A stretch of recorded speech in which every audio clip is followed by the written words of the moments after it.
Okay, so this video I have rules and techniques for calculating limits.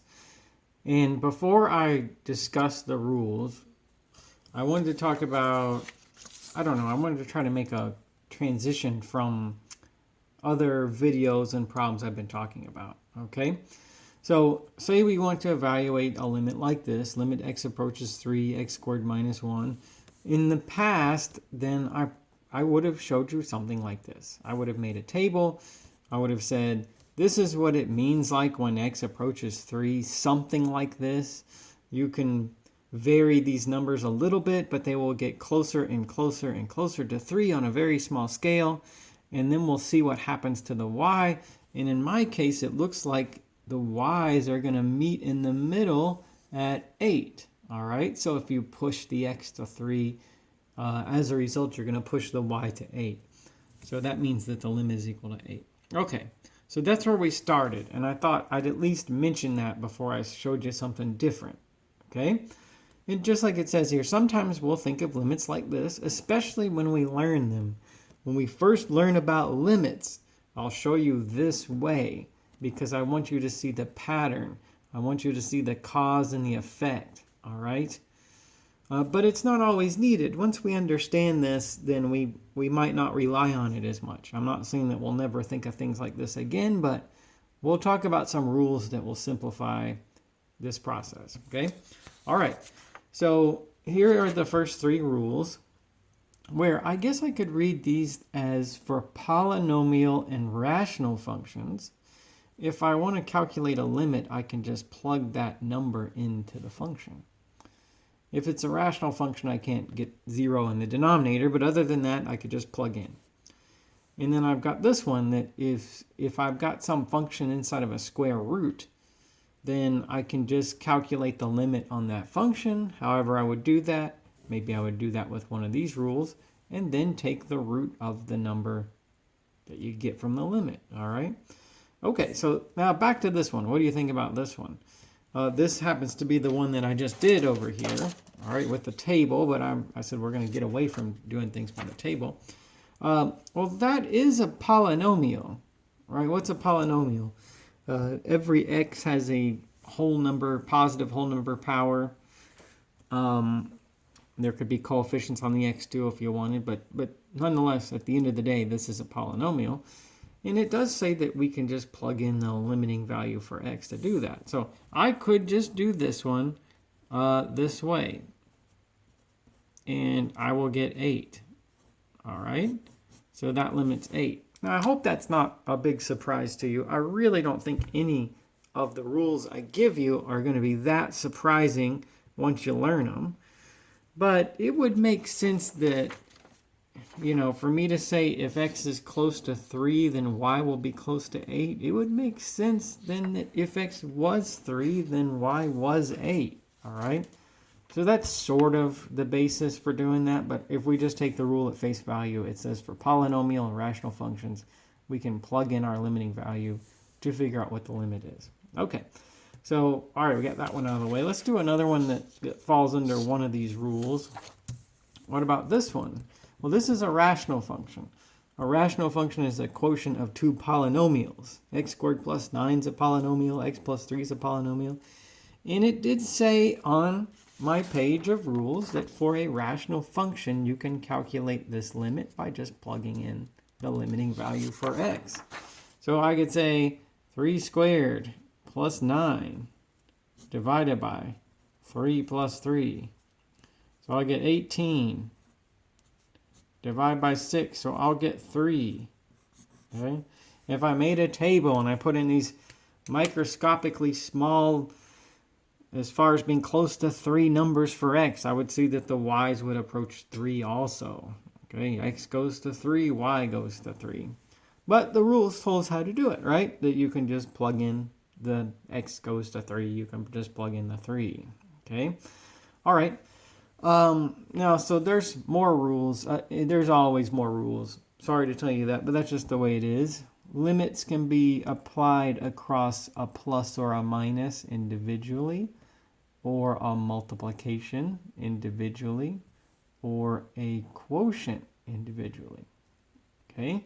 So I think these rules we can take at face value. Can we see something that's an example of them? Okay, well, so this one. That's a quotient, and that says what? That I can evaluate the limit on the top and the bottom separately. Okay? But I have a root.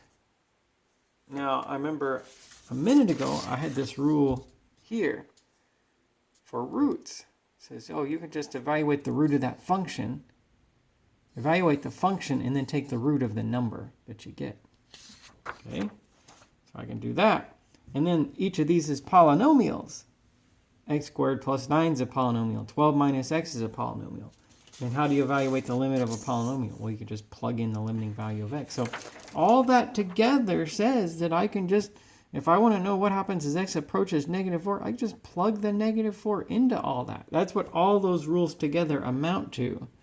So all right, this is going to be root -4 squared 16 plus 9 over root 12 minus -4. So like that.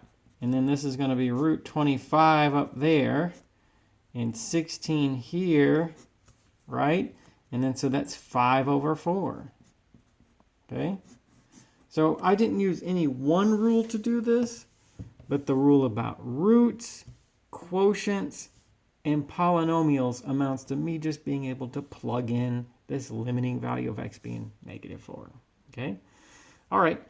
Now a trig function. I had to mix this in somewhere, so here it is. How do you do or deal with trig functions? Well, as long as this isn't undefined when I plug that in, we can do the limit that way. So for example, sometimes tangent is undefined. Tangent's undefined at 90 degrees and 270 degrees or any angle coterminal with that. As long as this doesn't give me something undefined, then I can just plug in, I can do the limit that way. So the limit here is tangent of 2 times pi over 8. Okay? And 2 times pi over 8 is pi over 4. And tangent of pi over 4 is 1. All right, not so bad. The rules make this seem more complicated than it is. But for now, for the ones I'm showing you in this video, they all amount to me just being able to plug in the limiting value. They make it very easy. Okay? All right, so let's take a few more rules to look at and do one more problem. So what if this function has a power, a rational power, p over q? P and q are positive integers. Well, so you can evaluate the limit at the function and then apply that answer with this power. And this is a corollary of that one. Because rational powers, turns out, they can be translated as roots if you want to. So say you want the limit as x goes to a, the nth root of f of x. Well, you can find the limit as x goes to a of f of x and then take the nth root of whatever you get. Earlier, I had a rule that just talked about square roots, but it turns out the nth root is still applicable. N is a positive integer. So what do you think about this one? All right, so this question is a little bit more vague, but sometimes we do questions like this in order to just force you to show that you understand the rules. It says the limit as x goes to a. It doesn't tell us the number a, but we'll accept it, of f of x, and it doesn't tell me what the function f of x is either, but we'll have to accept that, is 16. Then what's the limit as x goes to a of the fourth root of f of x over f of x to the 3 over 2 power? Well, both of these come from these, don't you? I have a fractional power and a root like that. So I can tell you what the limit on the function is and then apply the power or the root. It's not like it's that complicated. I mean, it really isn't that complicated.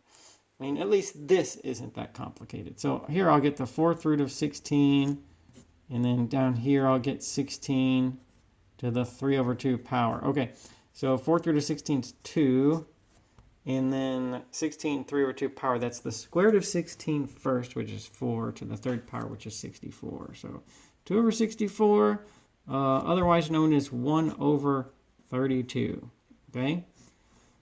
I was working with incomplete information, but it doesn't matter if I know the function or the number a.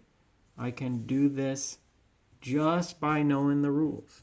That's part of what I want you to get out of this video, just to know the rules are there and know when to use them. And most of all, see that they're pretty simple to use.